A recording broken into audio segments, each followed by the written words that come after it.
राजा कृष्णदेव राय के राज्य में चेलाराम नाम का एक व्यक्ति रहता था। वह राज्य में इस बात से प्रसिद्ध था कि अगर कोई सुबह सवेरे उसका चेहरा सबसे पहले देख ले तो उसे दिन भर खाने को कुछ नहीं मिलता। लोग उसे मनहूस कहकर पुकारते थे। बेचारा चेलाराम इस बात से दुखी तो होता, लेकिन फिर भी अपने काम में लगा रहता। एक दिन यह सब बात राजा के कानों तक जा पहुंची। राजा इस बात को सुनकर बहुत उत्सुक हुए। वह जानना चाहते थे कि क्या चेलाराम सच में इतना मनहूस है।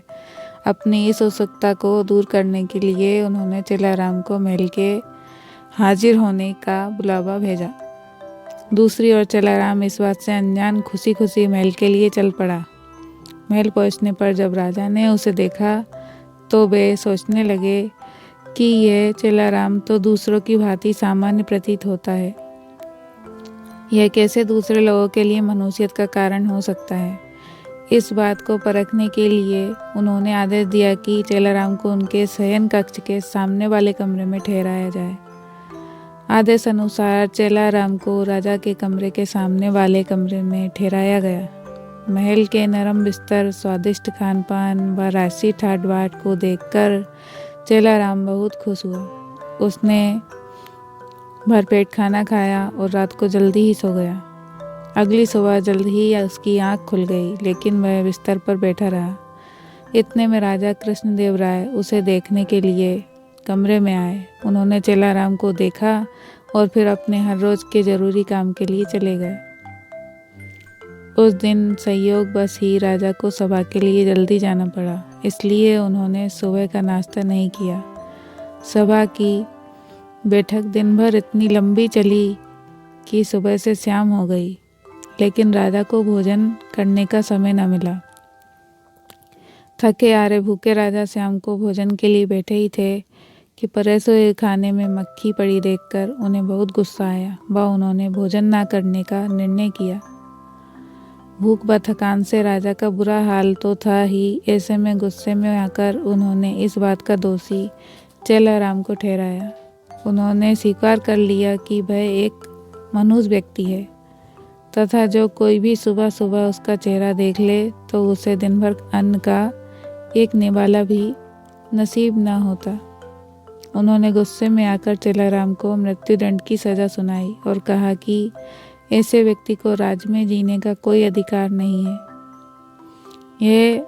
जब यह बात चेलाराम को पता चली तो वह भागा भागा तेनालीराम के पास पहुंचा। उसे मालूम था कि इस सज़ा से उसे केवल तेनालीराम ही बचा सकते हैं। उसने उन्हें अपनी पूरी व्यथा सुनाई। तेनालीराम ने उसे आश्वासन दिया और कहा कि वह ना डरे और जैसा वो कहते हैं बिल्कुल वैसा करे। अगले दिन फांसी के समय चेलाराम को लाया गया। उससे पूछा गया कि क्या उसकी कोई आखिरी इच्छा है। जवाब में चेलाराम ने कहा हाँ, वह राजा समेत पूरी प्रजा के सामने कुछ कहने की अनुमति चाहता है। इतना सुनते ही सभा का ऐलान किया गया। जब चेलाराम सभा में पहुंचा तो राजा ने उससे पूछा, बोलो चेलाराम, तुम क्या कहने की अनुमति चाहते हो।